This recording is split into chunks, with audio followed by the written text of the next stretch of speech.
Hola amigos, bendiciones.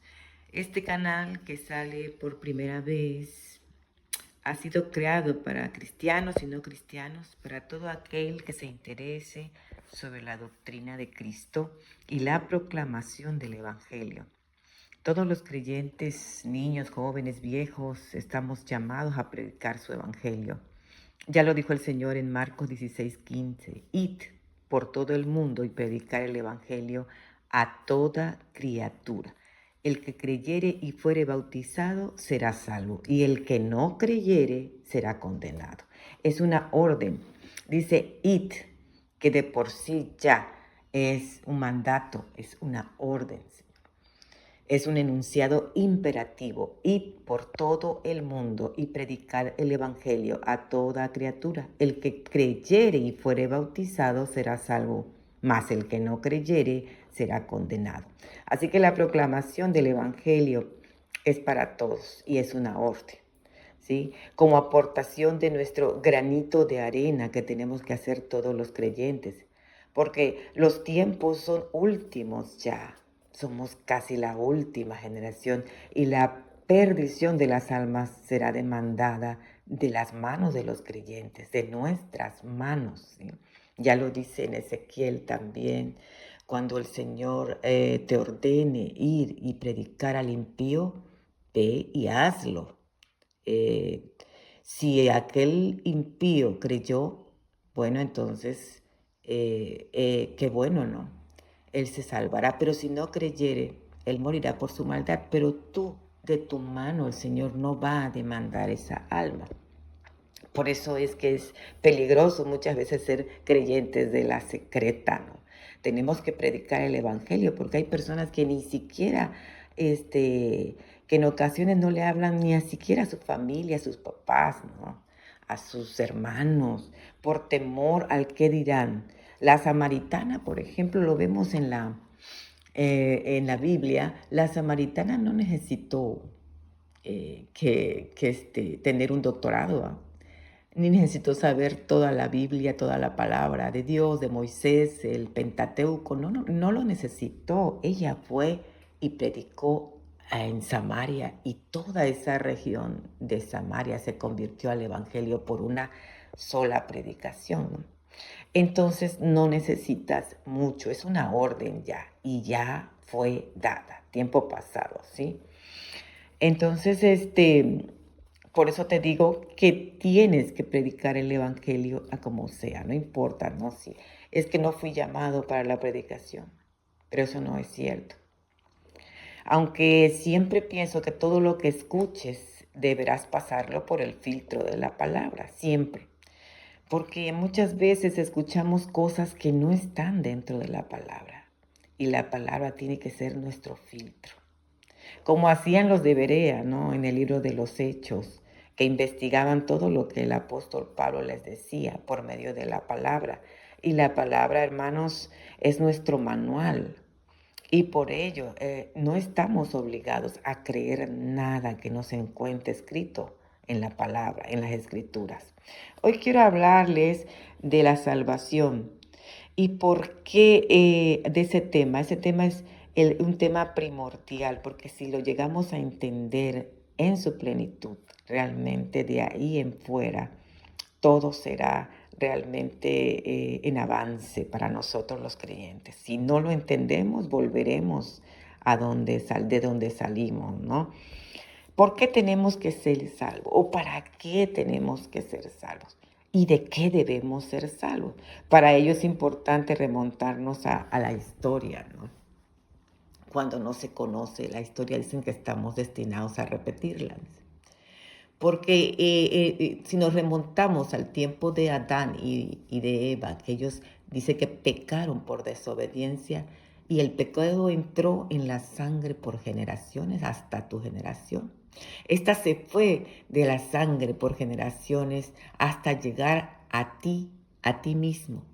A esto le llamamos pecado original, aquel que se originó por la caída de Adán y Eva, por desobediencia de las leyes de Dios. Por ello somos imperfectos, somos humanos imperfectos. Y hagamos lo que hagamos, no podría haber restitución y restauración, perdón. La palabra de Dios dice que en Romanos 6:23 que la paga del pecado es la muerte. Y ustedes dirán, pues todos vamos a morir, claro, todos vamos a morir. Y aunque no era la voluntad de Dios que muriéramos, ¿no? En el tiempo del jardín del Edén, no era la voluntad del Señor, nos dice la palabra. Sí, definitivamente todos vamos a morir. La muerte entró en la sangre hasta nuestros días por la desobediencia de un hombre, Adán. Pero no solo está hablando de la muerte física, sino también de una mayor, de la muerte espiritual, de la muerte eterna. No había oportunidad de salvación, ni de obtener vida eterna, porque déjame decirte, nuestra alma es inmortal.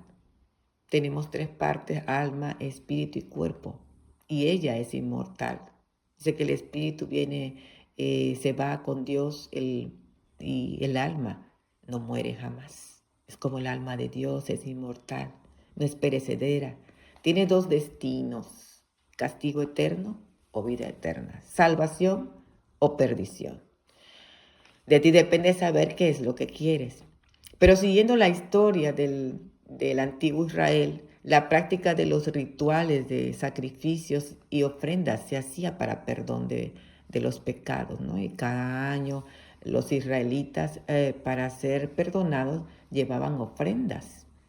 Llevaban dos específicamente. Una era para el holocausto y la otra para el sacrificio. Una se llevaba al destierro, como remoción, como que se removía el pecado y se dirigía hacia el desierto, ¿no? Y la otra era para el sacrificio, donde el Señor perdonaba y se liberaba de ese pecado, ¿no?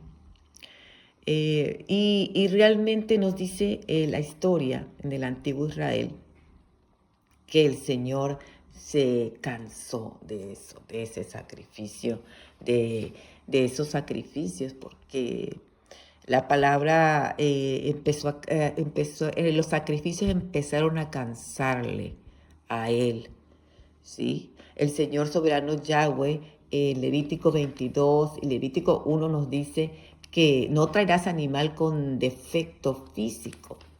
Ellos comenzaron a traer animales cojos, mancos, mudos, lastimados, enfermos, y esto ya no le agradó al Señor. Esa práctica quizás para los israelitas se convirtió en algo fastidioso, dice la palabra. Así lo enmarca como un fastidio, ¿no? Y Dios empezó a desagradar de eso. Y cuando empezó a hartarse el Señor de esa práctica, a como ellos la estaban realizando. En Isaías 1:11 el Señor dice, sacrificio más no quiero. Él se cansó de todo eso. Y es aquí cuando pienso, se origina el glorioso plan de salvación. Isaías 6:8 nos dice que el Señor, por boca del mismo Isaías, dijo, ¿quién irá por nosotros? E Isaías se responde, he aquí, envíame a mí. Me imagino a Jesucristo, ¿no? Diciendo, envíame a mí. Yo voy por ellos, ¿no? Por aquellos que viven, pues que no están contigo, que viven sin ti, ¿no? Porque el pecado los aleja de eso, ¿no? Entonces, en esa majestad preexistencial que Cristo tenía, despojándose de todo eso, vino a esta tierra, hermanos, a salvarnos de aquello que se había perdido en el jardín del Edén, la santidad del hombre, el intercambio, el bueno por el malo, ¿no? Un solo sacrificio, una vez y para siempre, ¿no? La palabra en Colosenses 2:40 nos dice que anulando, dice, el acta de los decretos que había contra nosotros, que nos era contraria, quitándola de en medio y clavándola en la cruz. Y a los principados y a las potestades los exhibió públicamente, dice, triunfando sobre ellos en la cruz. Y en Juan 3:16 nos dice el Señor que tanto amó Dios al mundo, porque sabía que estaba perdido, hermanos. Dice, tanto amó Dios al mundo que ha dado a su Hijo unigénito, para que todo aquel que cree en Él no se pierda, mas tenga vida eterna. ¿Sí? Y el Señor Jesucristo nos ha salvado del pecado y de la muerte.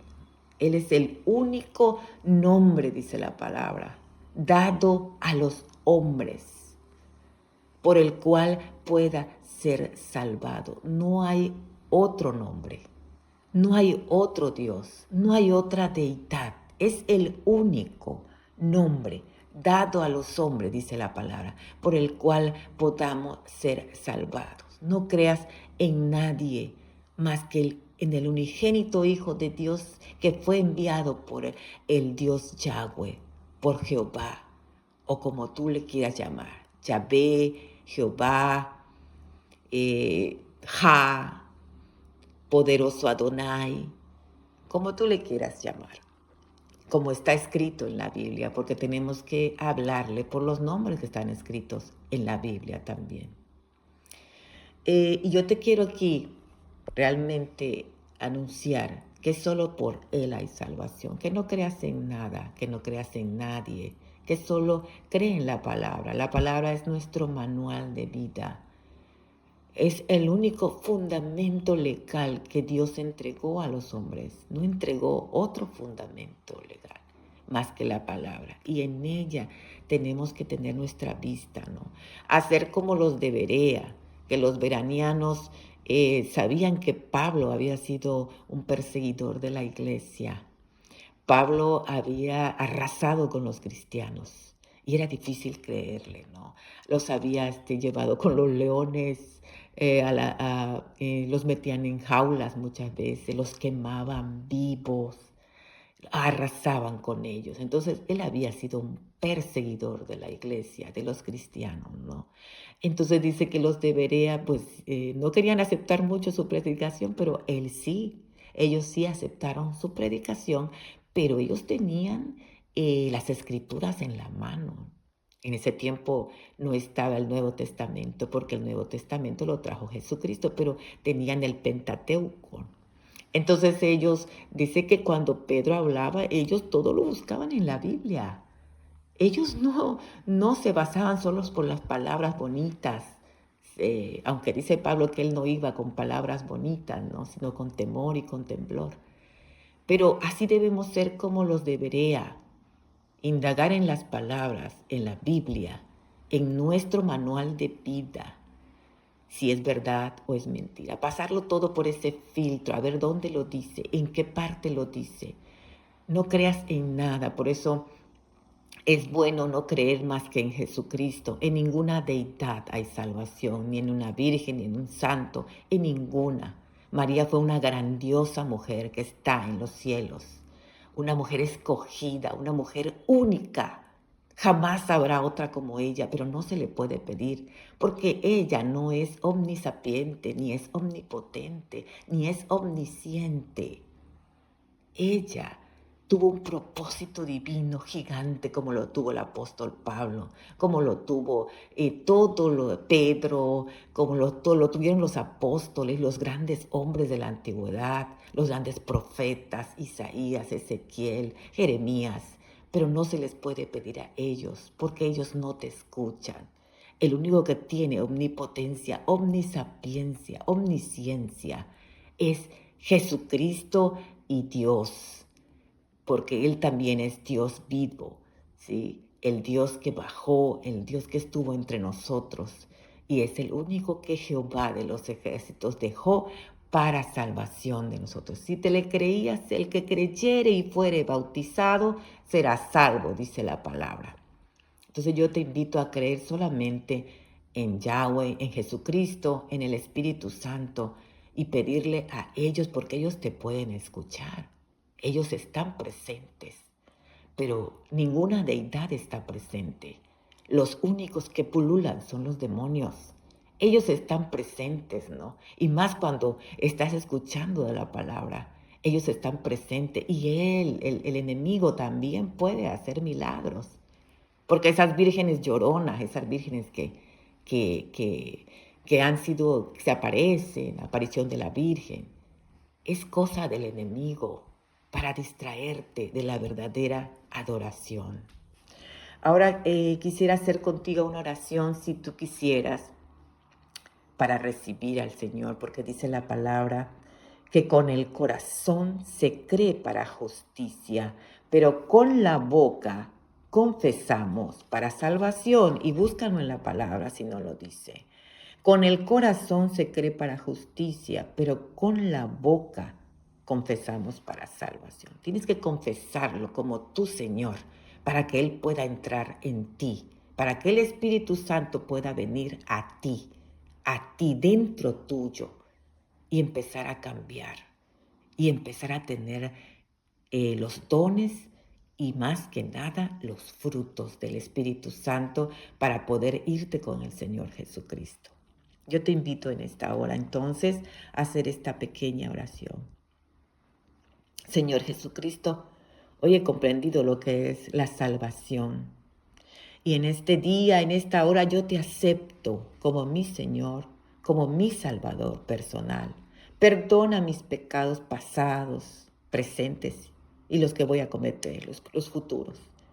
El de mis generaciones pasadas hasta la cuarta y quinta generación. Perdona, Señor, a mis padres, abuelos, por línea paterna y por línea materna, Señor, de cualquier pecado de muerte, Señor, que pueda perseguir mi generación. Y también te pido perdón por mi generación. Escribe mi nombre, Señor, en el libro de la vida y ayúdame a caminar contigo y ser merecedor de la vida eterna. Amén y amén. Amigos, si has recibido al Señor en este día, te aconsejo leer la palabra todos los días. Congregarte donde se predique la sana escritura, que se predique con la escritura. No estás obligado a creer nada que no sea bíblico. Ora todos los días, amigo. Y es todo, gracias y que el Señor te bendiga y hasta otra entrega.